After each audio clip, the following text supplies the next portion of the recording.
Hello friends, আজকে আমরা carboxylic acid ক্লাসে অ্যাসাইল ক্লোরাইডের প্রিপারেশন এবং তাদের রিয়াকশন সম্বন্ধে ডিসকাস করব। ফার্স্ট, যে অ্যাসাইল ক্লোরাইড প্রিপারেশন একটা গুড প্রসেস হচ্ছে যদি কোনো কার্বক্সিলিক অ্যাসিডকে থায়োনাইল ক্লোরাইডের সঙ্গে রিয়াকশন করি, তাহলে আমার অ্যাসাইল ক্লোরাইড তৈরি হয় আর sulphur dioxide by product medium থেকে গ্যাস হয়ে বেরিয়ে যায় আর HClও গ্যাস হিসেবে বেরিয়ে যায়। তাহলে এভাবে আমরা খুব সহজে কার্বক্সিলিক অ্যাসিড থেকে তৈরি করতে পারি। যদি এর রিয়াকশন মেকানিজম দেখি, এট ফার্স্ট কার্বক্সিলিক অ্যাসিডের যে OH আছে সে থায়োনিল কার্বনের সালফারে অ্যাটাক করে ক্লোরিনকে বের করে দেয়। এরপর যখন এই ক্লোরিন বেরিয়ে গিয়ে সেই মাইনাস যখন আবার এই কার্বক্সিলিক কার্বনে অ্যাটাক করে, তখন এই পাই বন্ড খুলে গিয়ে অক্সিজেনের উপর মাইনাস আসে। নেক্সট স্টেপে যখন এই ও মাইনাস আবার ব্যাক করে, তখন কিন্তু এই থায়োনিল গ্রুপটাই কিন্তু লিভিং গ্রুপ হিসাবে বেরিয়ে যায়। এই পুরো গ্রুপটাই এখানে লিভিং গ্রুপ।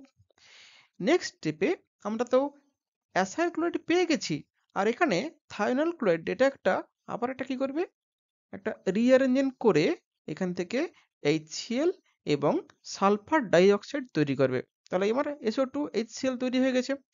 তাহলে এটা একটা গুড রিয়াকশন পাথওয়ে।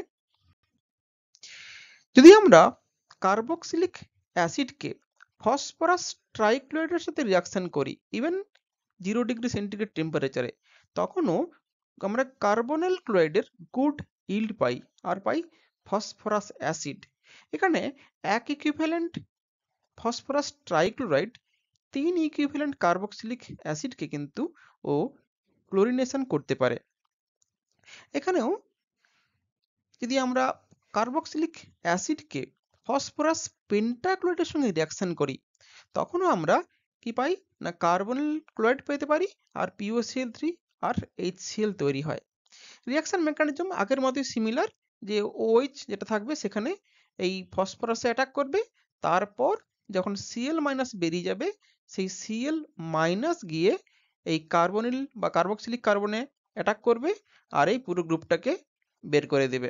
তাহলে এইভাবে মেকানিজম সিমিলার মেকানিজমে হয়, এটা থায়োনাইল ক্লোরাইডের সঙ্গে যেমন হয় ফসফরাস পেন্টাক্লোরাইড বা ট্রাইক্লোরাইড, একই রকম মেকানিজমে এখানে কার্বনিল ক্লোরাইড তৈরি হয়। এবার আসছি কার্বনিল ক্লোরাইডের রিয়াকশন। আমরা এর আগের ক্লাসে দেখেছি যে রিঅ্যাক্টিভিটি অর্ডার কার্বনিল ক্লোরাইডের সবথেকে হাইয়েস্ট রিঅ্যাক্টিভিটি অর্ডার, অর্থাৎ এখান থেকে আমরা অন্যান্য ডেরিভেটিভ সহজে বানাতে পারবো। কিরকম, যদি আমরা কোনো কার্বক্সিলিক অ্যাসিডের সল্টের সাথে রিয়াকশন করি, তাহলে সেই অক্সিজেন কি করবে, নিউক্লিওফিলিক অ্যাডিশন করবে। তাহলে নিউক্লিওফিলিক অ্যাডিশন এলিমিনেশন হবে, অর্থাৎ এখানে Cl বেরোবে। তাহলে এভাবে আমরা কি পাচ্ছি না অ্যানহাইড্রাইড পাচ্ছি। যদি আমরা কোনো অ্যালকোহল এবং একটা বেস নেই, তাহলেও সেই অ্যালকোহলের অক্সিজেন নিউক্লিওফাইল হিসেবে এখানে অ্যাটাক করবে, করে ক্লোরিনকে বের করবে, তখনও পাচ্ছি আমরা কি না এস্টার পাচ্ছি। আবার যদি কোনো অ্যামাইড নেই, তাহলে অ্যামাইড নিজেই একটা বেস আর এর নাইট্রোজেনের লোন পেয়ার গিয়ে আবার এও কিন্তু একই রকম নিউক্লিওফিলিক অ্যাডিশন, পরে ক্লোরিন এলিমিনেশন, এইভাবে অ্যামাইড তৈরি হবে। অর্থাৎ আমরা অ্যাসাইল ক্লোরাইড থেকে খুব সহজেই অ্যানহাইড্রাইড, এস্টার এবং অ্যামাইড তৈরি করতে পারছি। এখন এই acyl chloride highly moisture sensitive, কারণ এই জলের বা ভেপারের সংস্পর্শে এলেই রিয়াকশন করে যায়, কারণ এই এতটাই অ্যাক্টিভ যে ওয়াটারের যে লোন পেয়ার সেই কিন্তু এখানে নিউক্লিওফিলিক অ্যাটাক করে করে ক্লোরিনকে বের করে দেয়। তার ফলে দেখো যে আমরা অ্যাসিড ক্লোরাইড পেয়েছিলাম সেটা আবার হাইড্রোলিসিস হয়ে গিয়ে কার্বক্সিলিক অ্যাসিড আর HCl তৈরি হয়। একইভাবে যদি কোনো বেসিক সলিউশন হয় মানে NaOH বা কোনো KOH, সেখানেও OH মাইনাস আরও ফাস্টার রেটে রিয়াকশন করে করে ক্লোরিনকে বের করে দেয়। তাহলে এখানে পাচ্ছি আমরা কার্বক্সিলিক অ্যাসিডের সল্ট পাচ্ছি। তাহলে এভাবে হাইলি ময়েশ্চার সেনসিটিভ হওয়ার জন্য কার্বনিল ক্লোরাইডগুলোকে সবসময় অ্যানহাইড্রাস কন্ডিশনে রাখা হয়। আজকে এটুকুই। Thank you.